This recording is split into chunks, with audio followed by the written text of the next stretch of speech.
আসসালামু আলাইকুম, সব কেমন আছো? তো আমিও ভালো আছি। তো এখন আমাদের খাওয়া টাইম, তো খেয়ে কাজের সাইডে চললাম। তো দেখতেই পারছো এটা আমাদের কাজের সাইড, এটা ছাদ। তো বাইরের এটা দেখাইছি, দেখো তোমরা, এত সুন্দর জায়গা কি বলবো। আর কেরালাটা এরকমই, সব জায়গাটাই ভালো লাগে, কেন এই বন জঙ্গল পাহাড়, সব জায়গাটা ওর জন্য ভালো লাগে, কেন এখানে গাছপালাটা বেশি, ওর জন্য খুব ভালো লাগে। তো চলো আমরা জলছাদ করছি, ভেতরে যাওয়া যাক। তো ভেতরে যাওয়ার পর তোমাদেরকে দেখাইছি, দেখো আজ এটা জল ট্যাঙ্কে, মানে এর মধ্যে পানি থাকবে। তো পুরো এলাকায় যাকে বলে তাকে দেয়া হয়। আর এইটি হলো ধরো আমাদের ট্যাঙ্কে আজ মেঝে হচ্ছে।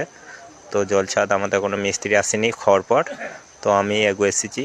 তো দেখতেই পারছো আমাদের কুসুমিরে ছেদ দেওয়া হয়েছে, এখনও ফিনিশিং দেওয়া হয়নি। তো মিস্ত্রি একে একে আসছে, দেখো দেখো গ্রাউট করছে আমাদের হেল্পার দুটো। আর দেখো মিস্ত্রি কোনো, দেখো এটা কামাল ভাই। আর এই পান্দারও একটা মিস্ত্রি আছে, মানে আমার 4টে মিস্ত্রি আছি, 2টো হেল্পার আছি। তো সব জায়গায় আছি। তো দেখতেই পারছো এটি আমাদের মনি ভাই। তো দেখো এত কাজ করাচ্ছে ঠিকাদার, কি বলবো তোমাকে, বিড়ি খাওয়ারও টাইম পেয়েছে না বেচারি, উঁসু মারছে দেখো, আর মুখে একটা বিড়ি ভরাই আছে। তো আমার ভিডিও যদি ভালো লাগে সবাইকে বলছি লাইক কমেন্ট সাপোর্ট সবাই করে দিও। তো বাই, ভালো থেকো সবাই। আমিও ভালো আছি, তোমরাও সবাই যেন ভালো থেকো।